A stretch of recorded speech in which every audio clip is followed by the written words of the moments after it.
My life in the USA. My name is Samir.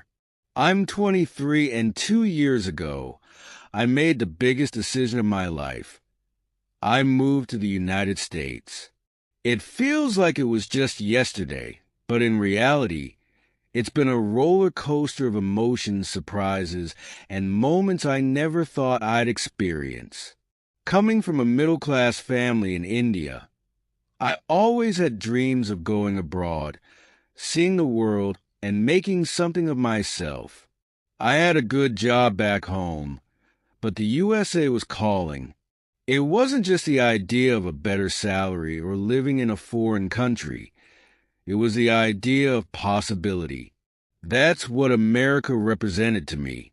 When I first stepped off the plane in San Francisco, I couldn't believe I was actually here. The airport was huge, busy, and filled with people from all over the world. I remember looking around, feeling a mixture of excitement and nervousness. I had no idea what lay ahead of me, but one thing was clear. I had a lot to learn. The first shock came when I tried to order a coffee. Back home, a cup of tea or coffee is simple. You go to the counter, ask for chai, and that's it. But here, when I walked into a Starbucks, I was overwhelmed by the choices. Tall grande veni, the barista asked. I stood there, confused. Just coffee, I said awkwardly, and the people in line behind me started getting impatient. The barista gave me a polite smile, but I could tell she was waiting for me to make a proper decision. After a few more questions and some awkward guessing, I finally walked away with a plain black coffee. It wasn't what I expected, and it tasted bitter, but it was my first taste of America. That was just the beginning of my small confusions. Back home, we drive on the left side of the road, but in the U.S., it's the right side. I remember the first time I sat behind the wheel of a car here. My palms were sweating, and my heart was racing. I was so focused on staying on the right side that I missed a stop sign and nearly caused an accident. The guy in the other car honked loudly, throwing his hands up in the air like I'd just committed a crime. I waved apologetically, but he sped off without acknowledging me. Welcome to driving in America. I had rented a small apartment just outside the city. It wasn't much, barely enough space for me and my suitcase. I remember looking around that first night, thinking, is this really it? Is this what I left home for? The apartment felt cold and empty, nothing like the warm, bustling home I had back in India. Back home, there was always someone around, my parents, my sister, even neighbors who would just drop by for a chat. Here, it was silent. I could hear the hum of the fridge and the occasional car driving by. But that was it. For the first time in my life, I was truly alone. The next few weeks were a whirlwind of trying to figure out how to live here. Everything seemed so expensive. I was used to bargaining at markets back home. But here, prices were fixed, and they were high. I remember walking into a grocery store and staring in disbelief at the price tags. A loaf of bread cost nearly $5. In India, that same amount of money could buy you enough food for a whole day. I quickly learned that if I wanted to survive here, I had to budget carefully. My salary was decent, $60,000 a year, but after rent, utilities, and food, there wasn't much left for anything else. I had to share my apartment with a roommate to cut costs, but even that didn't leave much breathing room. Eating out was a luxury.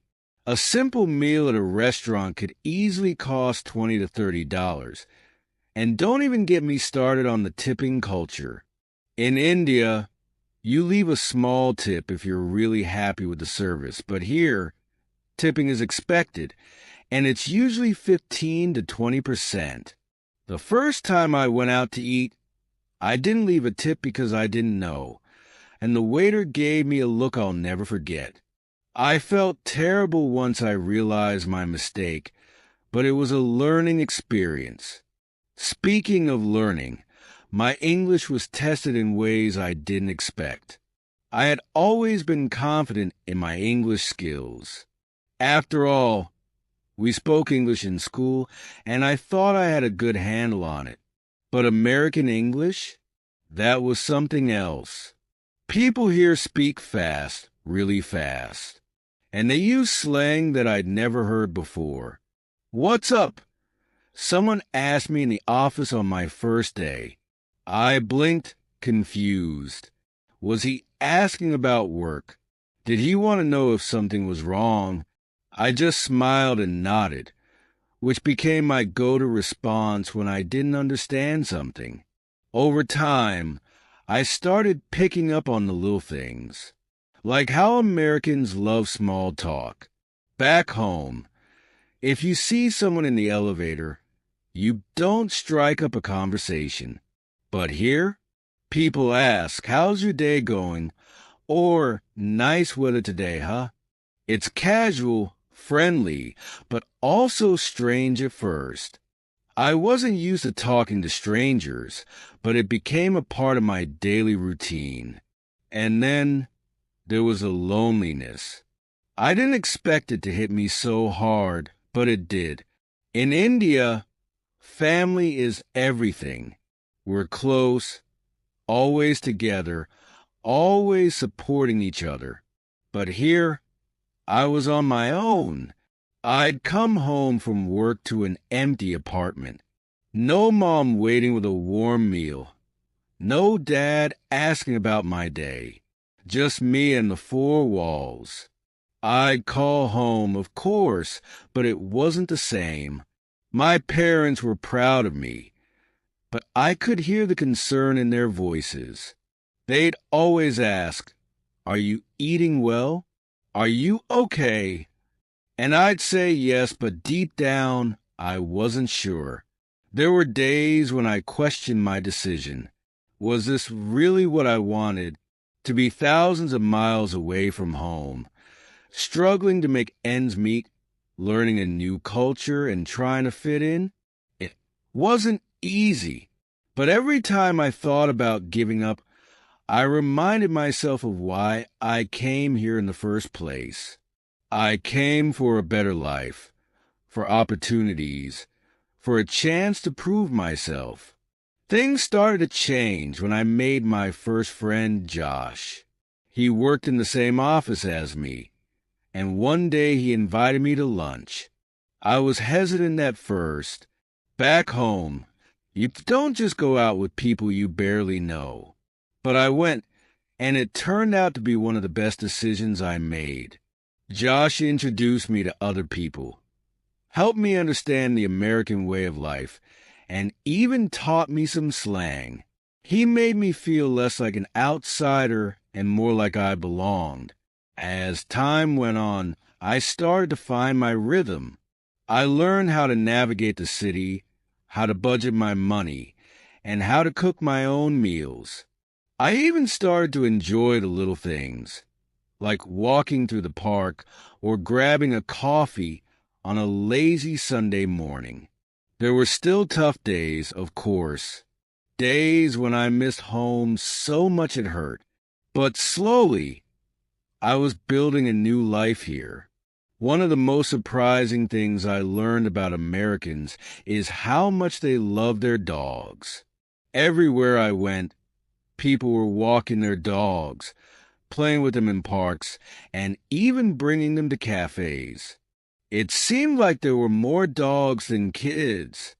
I didn't understand it at first, but after seeing how much joy these pets brought to their owners, I started to get it. Dogs here are like family. People treat them with so much care and affection. It was heartwarming, and it made me think about getting a dog myself one day. As time passed, life in the U.S. began to feel a little more familiar. I'd settled into my job, and Josh had become a good friend. But amidst the busy work days and adjusting to life here, something unexpected happened. I met her. Her name was Amanda. She worked in a different department at my office, and we met during a team-building event.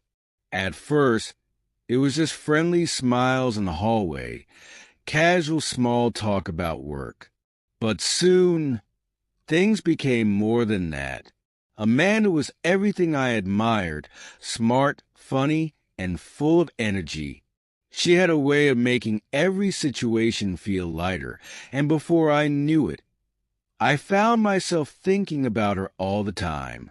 We started going out for coffee after work, and those small moments with her became the highlights of my day.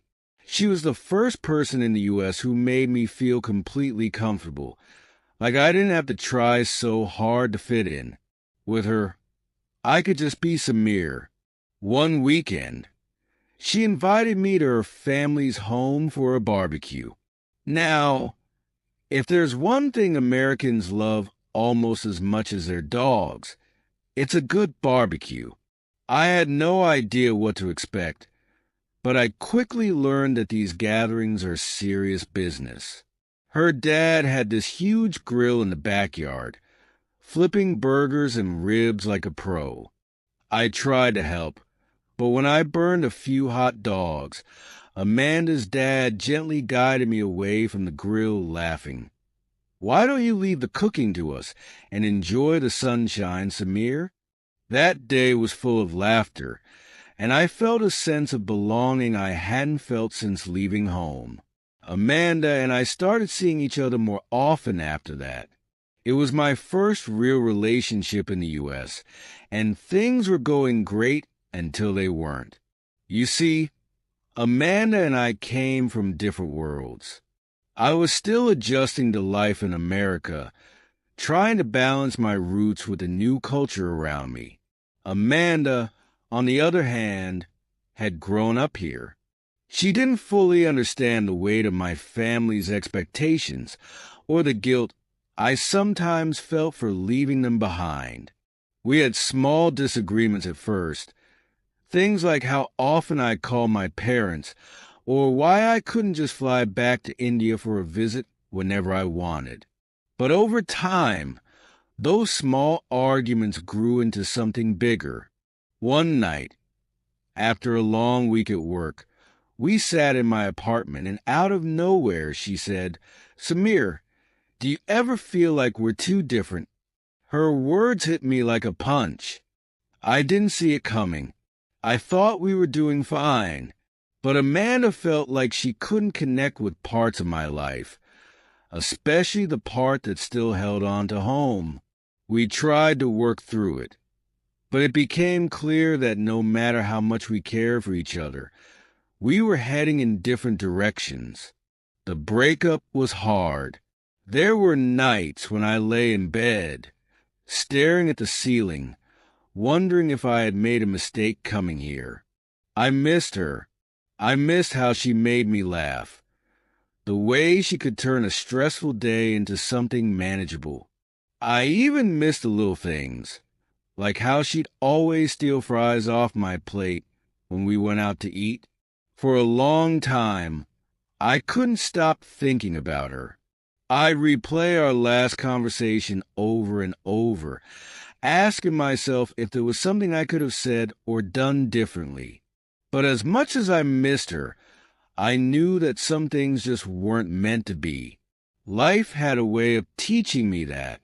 Sometimes we have to let go of people, not because we don't love them, but because staying together would hold us back from becoming who we're meant to be.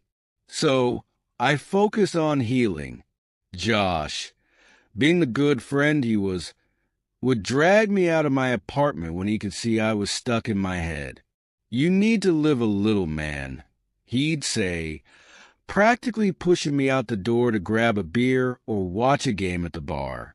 I didn't drink much, but it was good to be around people, to laugh at stupid jokes and forget my worries for a while. One night, after a couple of drinks, Josh and I were walking home when he started imitating my Indian accent in a ridiculous way. "Oh, Samir, please tell me how to make the best curry," he said, in a voice that was so exaggerated I couldn't help but burst out laughing. I laughed so hard, I nearly tripped over the sidewalk. It felt good to laugh again, to let go of some of the heaviness I'd been carrying. Funny moments like that became my saving grace.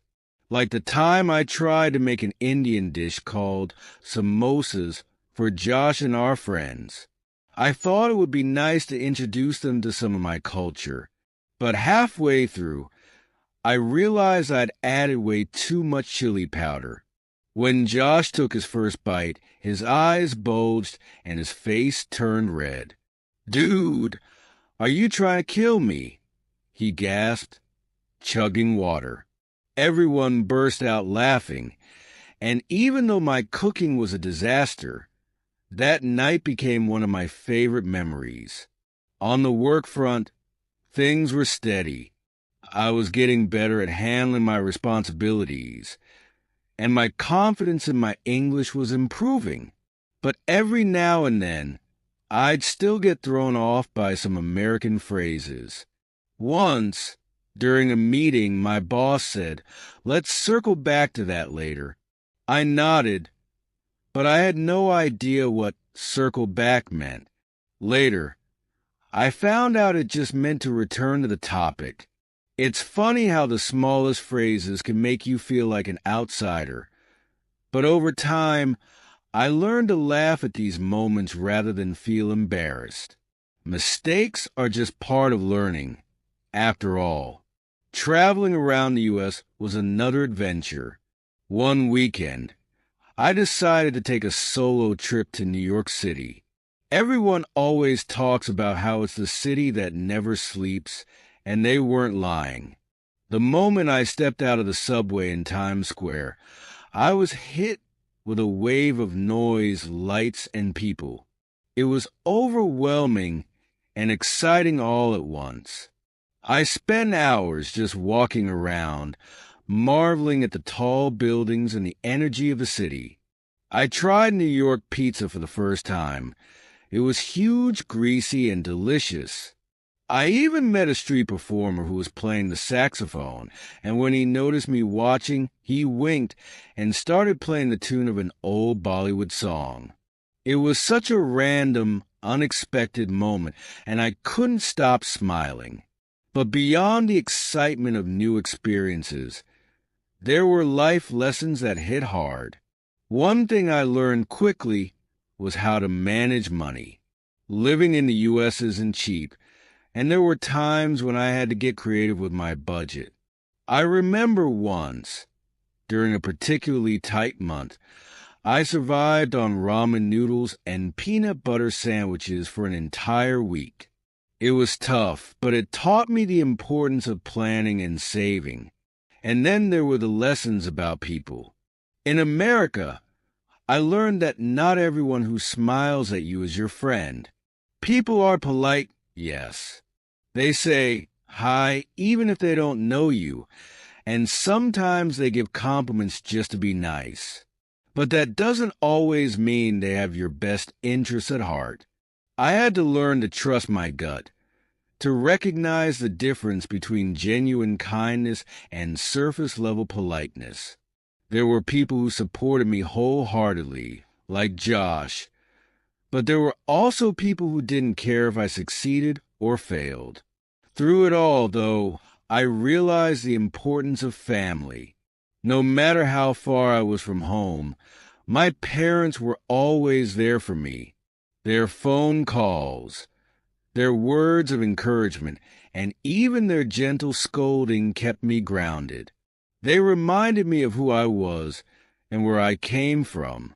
On tough days, I'd think about all the sacrifices they made so I could have a better life. That thought alone gave me the strength to keep pushing forward, even when things got tough. After the breakup, life slowed down a little, but not in a bad way. I had more time to focus on myself, my work, and most importantly, my English. You'd think after living in the U.S. for a while, I'd have it all figured out. But no, English is like a tricky puzzle, always throwing new challenges my way. One day I'd feel like I had it under control, and the next, I'd find myself completely lost in a conversation.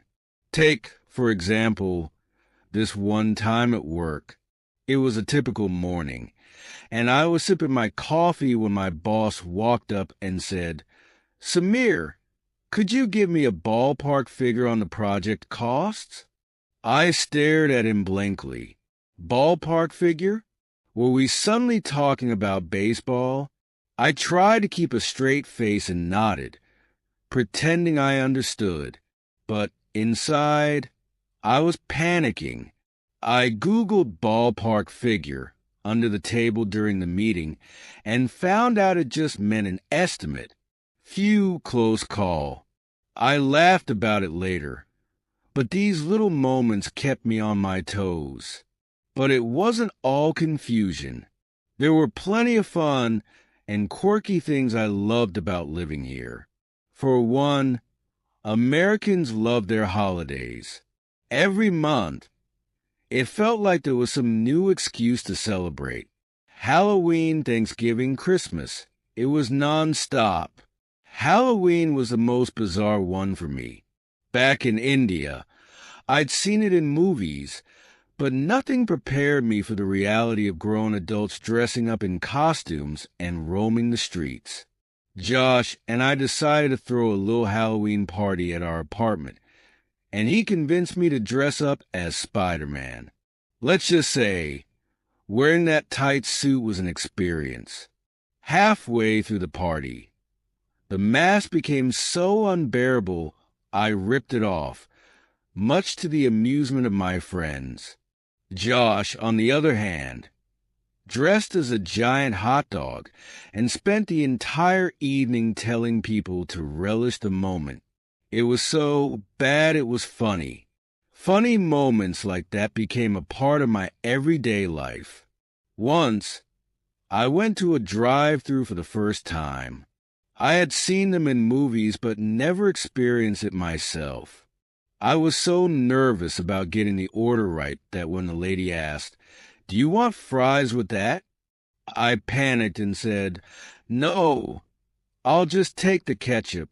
The lady at the window gave me the most confused look, and I drove away with only ketchup packets and no fries. I laughed about it all the way home, realizing how ridiculous I must have sounded. Speaking of food, American meals were something else. Breakfast here was a big deal. In India, my breakfast usually consisted of something light, like parathas or idli. But here, people started their day with pancakes, eggs, bacon, and a mountain of syrup. I tried it once, but by the time I finished, I felt like I needed to go back to bed instead of starting my day. I did, however, fall in love with their sandwiches. A turkey sandwich for lunch became my go-to, but I had to be careful. The portions here were massive. I couldn't believe how much food they serve, and sometimes I'd end up with leftovers for dinner. Life in the U.S. wasn't just about funny moments and food, though. It taught me some hard lessons, too. One of the most unexpected things I learned was how lonely it could feel, even in a country full of people. You'd think that with all the friendliness, people saying hi on the street, neighbors waving, colleagues asking how your weekend was, I'd never feel alone. But sometimes, the polite greetings didn't go beyond that. They were just that, greetings. It wasn't the deep connection I craved. There were nights when I'd come back to my apartment, sit on the couch, and feel this wave of homesickness hit me. I'd miss my family, my friends, even the chaos of India. I'd call my parents sometimes just to hear their voices, and it would help.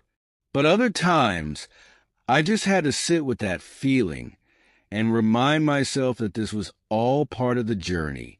One thing that helped pull me out of those lonely moments was a dog. Not my dog, unfortunately, but Josh's dog. A golden retriever named Max. Max was this big, fluffy ball of joy who'd run around our apartment like he owned the place. Josh traveled a lot for work, and whenever he was away, Max stayed with me. I never thought of myself as a dog person, but Max had a way of lifting my spirits. He'd plop down next to me on the couch, his head resting on my lap, and just stare at me with those big puppy eyes. Sometimes I'd talk to him like he was my therapist. Max, you won't believe the kind of day I had. And he'd just listen, wagging his tail like he understood every word. It's funny how much comfort a dog can bring, and I realized why there seemed to be more dogs than kids here. People found joy in them, and honestly, so did I. Then came one of the biggest learning curves of my life, dating. After Amanda, I didn't think I'd dive into the dating world so soon, but life had other plans. I decided to try out this thing called online dating.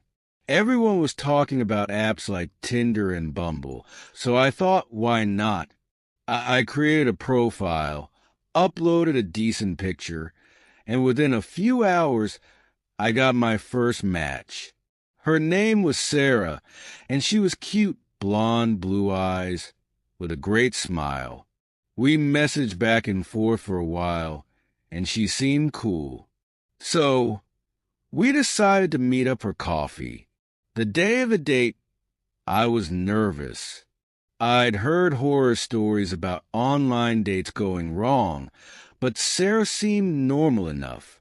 We met at a cute little coffee shop, and I ordered my usual black coffee, no sugar. Sarah, on the other hand, ordered some complicated drink with extra foam, caramel drizzle, and a shot of who knows what. The conversation started off fine, but halfway through, I realized we didn't have much in common. She was talking about some reality TV show I'd never heard of, and I tried to follow along, but it was like she was speaking a different language.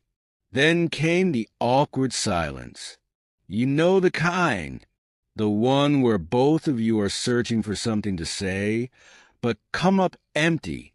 I tried to break the tension with a joke, but it fell flat. By the end of the date, we both knew it wasn't going anywhere. We said our goodbyes, and I walked home, laughing at how uncomfortable it had been. That was the first and last time I saw Sarah. Dating in the U.S. was a roller coaster, full of awkward moments, but also some sweet ones. I went on a few more dates, some better than others. But what I learned was that relationships here were different from back home. In India, relationships often involved families from the start. But here, it was more casual, more about finding a connection without the pressure of commitment right away. It was a different approach, and it took some getting used to. But amidst all the dating disasters and awkward moments, I was growing. My English was improving. I was becoming more confident in myself, and I was starting to really appreciate the small things about living in the U.S. I loved how people here could find joy in the simplest things, like spending a sunny afternoon at the park or grabbing ice cream on a hot day. It was a slower pace of life in some ways, and it taught me to slow down too. I started to make peace with the things I couldn't change. I'd still think about Amanda sometimes, wondering what she was up to, but I didn't feel that sharp pain of missing her anymore. Instead, I'd think back on our time together with a smile, grateful for the good memories. One day, as I was walking Max through the neighborhood, I bumped into an old man named George. He was probably in his 70s with a wrinkled face and a kind smile. He waved at me and